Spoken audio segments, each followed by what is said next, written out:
When I was a kid, the disaster we worried about most was a nuclear war.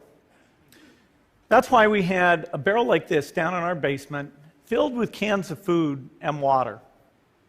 When the nuclear attack came, we were supposed to go downstairs, hunker down, and eat out of that barrel. Today, the greatest risk of global catastrophe doesn't look like this. Instead, it looks like this.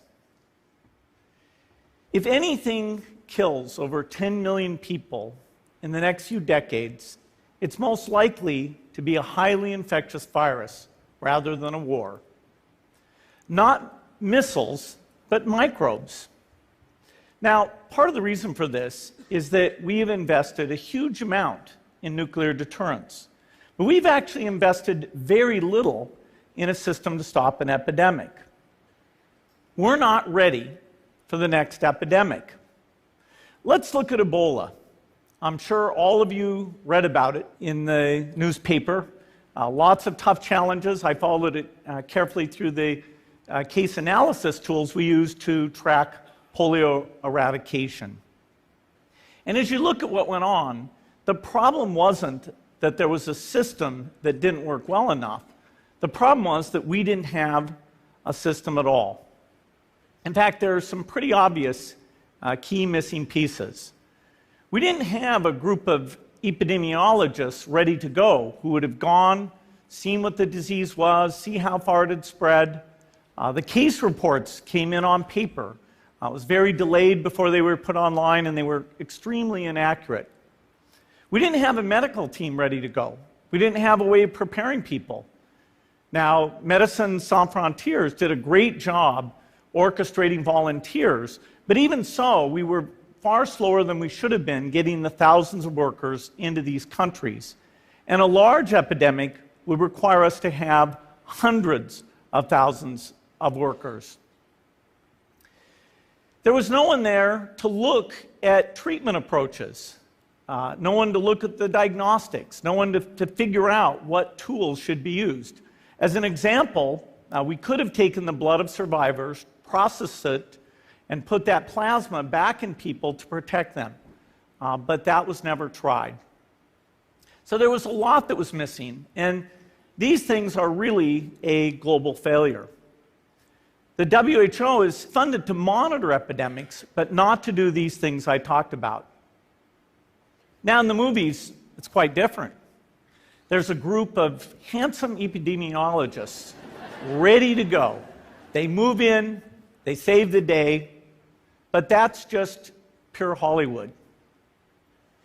The failure to prepare could allow the next epidemic to be dramatically more devastating than Ebola.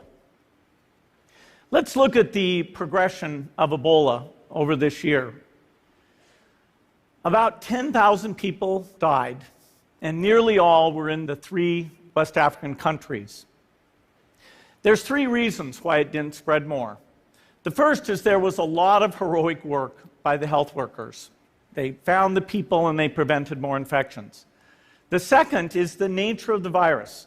Ebola does not spread through the air. And by the time you're contagious, most people are so sick that they're bedridden.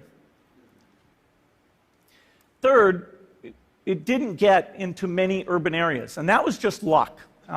If it had gotten into a lot more urban areas, the case numbers would have been much larger. So next time, we might not be so lucky. You can have a virus where people feel well enough while they're infectious that they get on a plane or they go to a market. The source of the virus could be a natural epidemic like Ebola, or it could be bioterrorism. And so there are things that would literally make things 1,000 times worse. In fact, let's look at a model of a virus spread through the air like the Spanish flu back in 1918. So here's what would happen. It would spread throughout the world very, very quickly. And you can see there's over 30 million people die from that epidemic. So this is a serious problem. We should be concerned. But in fact, we can build a really good response system. We have the benefits of all the science and technology that we talk about here. We've got cell phones to get information from the public and get information out to them. We have satellite maps where we can see where people are and where they're moving. We have advances in biology that should dramatically change the turnaround time to look at a pathogen and be able to make drugs and vaccines that fit for that pathogen.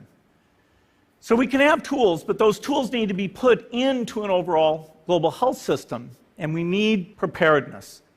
The best lessons, I think, on how to get prepared are, again, what we do for war. For soldiers, we have full-time waiting to go. We have reserves that can scale us up to large numbers. NATO has a mobile unit that can deploy very rapidly. NATO does a lot of war games to check, are people well-trained? Do they understand about fuel and logistics and the same radio frequencies? So they are absolutely ready to go. So those are the kinds of things we need to deal with an epidemic. What are the key pieces? First is we need strong health systems in poor countries. That's where mothers can give birth safely, kids can get all their vaccines, but also where we'll see the outbreak very early on. We need a medical reserve corps, lots of people who've got the training and background who are ready to go with the expertise. And then we need to pair those medical people with the military, taking advantage of the military's ability to move fast, do logistics, and secure areas. We need to do simulations, germ games, not war games, so that we see where the holes are. The last time a germ game was done in the United States was back in 2001, and it didn't go so well. So far, the score is germs 1, people 0. Finally, we need lots of advanced R&D in areas of vaccines and diagnostics. There are some big breakthroughs, like the adeno-associated virus, that could work very, very quickly. Now, I don't have an exact budget for what this would cost, but I'm quite sure it's very modest compared to the potential harm. The World Bank estimates that if we have a worldwide flu epidemic, global wealth will go down by over $3 trillion, and we'd have millions and millions of deaths. These investments offer significant benefits beyond just being ready for the epidemic.